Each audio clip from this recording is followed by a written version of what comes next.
रामगढ़ नाम का एक गांव था जिसमें लखन नाम का एक किसान रहता था। वह बहुत लालची इंसान था।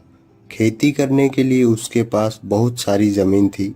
एक दिन वह अपने खेत में खेती कर रहा था और फसल अच्छी देखकर बहुत खुश हो रहा था और वह खेत में उगाई गई सब्जी को बाजार में बेचने का काम करता था।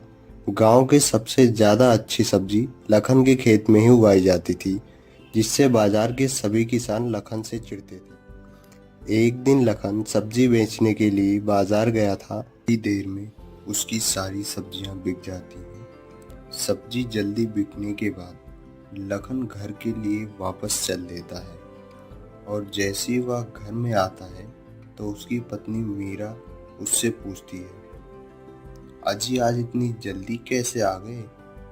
आज सब्जियां जल्दी बिक गई क्या? आज तो बहुत सारे पैसे मिले होंगे।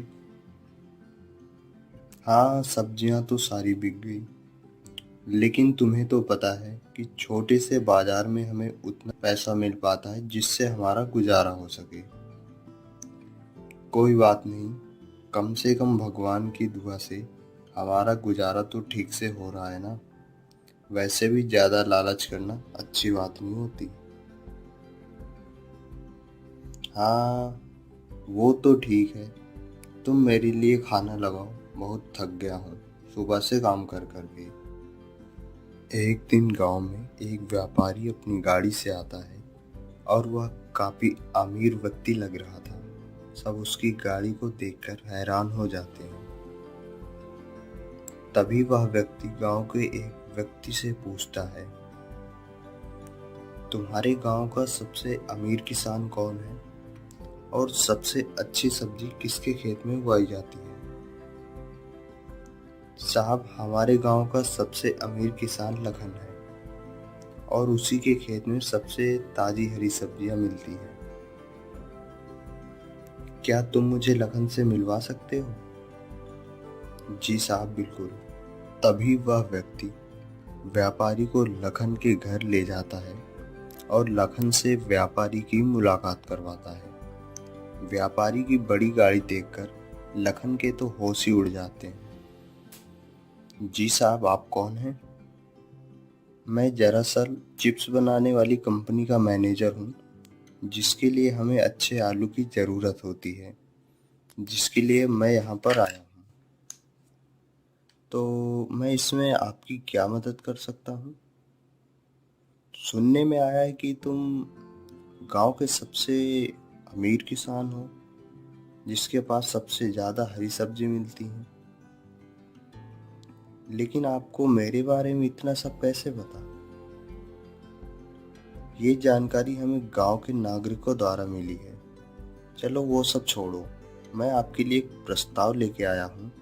दरअसल हमारी कंपनी चिप्स बनाती है, जिसके लिए बहुत सारे आलू की ज़रूरत होती है, जिससे हम गांव में जाकर बड़े बड़े किसानों से आलू खरीद। मतलब अगर हम आपको आलू देते हैं तो आप हमें बदले में पैसा देंगे, यही ना? हाँ, क्या तुम हमारे प्रस्ताव से सहमत हो? जी साहब, बिल्कुल। अगले दिन सुबह लखन अपने खेत में काम करने के लिए निकल पड़ता है और खेत में खूब सारी मेहनत करता है। आखिरकार 3 महीने की कड़ी मेहनत के बाद लखन की फसल तैयार हो जाती है और लखन आलू की सारी बोरियां घर के बाहर लगवा देता है। अगले दिन सुबह जब व्यापारी आलू खरीदने के लिए आता है, अरे लखन, तुम्हारे आलू की बोरियां कहाँ हैं? यहीं रखे हैं साहब। तभी व्यापारी लखन को बदले में पैसा देता है, जिससे लखन बहुत ज़्यादा खुश होता है और व्यापारी से पूछता है, साहब आप कितना आलू खरीद सकते हैं हमसे? आपके पास जितना ज़्यादा आलू होगा हम आपको बदले में उतना ज़्यादा पैसा देंगे।